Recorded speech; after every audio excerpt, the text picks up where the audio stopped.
সবাইকে বলছি, ছেলে মেয়ের জন্য যারা খাতা কেনেন, অফিসের জন্য যারা রিম কাগজ কেনেন, অবশ্যই কেনার সময় চেক করে গুনে কিনবেন। এখানে অনেক কারচুপি হয়। একটা 200 পেজের খাতায় আমরা 40 পেজ কম পেয়েছি, এবং একটা A4 এর প্যাকেটে উনি নিজে গুনেছে 14 পেজ কম পাওয়া গেছে, যেখানে 500 পেজ থাকার কথা। কি আশ্চর্য! আপনারা কেন এগুলো করেন? তাহলে আপনাকে যে সতর্ক করে গেছে, একজনের জরিমানা হয়েছে না? এখানে কার জরিমানা হয়েছিল? হ্যাঁ, তাহলে আপনারা কি শিখছেন? আপনার তো জরিমানা হয়নি, তাহলে একজনের জরিমানা হয়েছে। শাস্তি সবাইকে একদিনে ধরা যাবে না। একজনকে দেখে আরেকজন শিখবেন, শুধরে যাবেন। আজকে যদি আমি সেখানে ঠিক পেতাম, তাহলে তো কখনোই আপনাকে আমরা ব্যবস্থা নিতাম না, ধন্যবাদ দিয়ে চলে যেতাম। বিষয়টা কি দুঃখজনক কিনা? আপনি কি বলেন এটা কি সঠিক কাজ না ভুল কাজ? এটা বলেন আপনি আমাকে।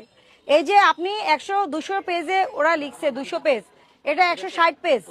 আপনি বলছেন আপনি জানেন, ঠিক আছে, 160 পেজ আপনি জানেন, তাহলে কি করবেন? আপনি হলে এটা 160 এর সিল দিয়ে দিবেন। যদি বেচতে চান, তাহলে কি 160 পেজের দাম কম হবে না?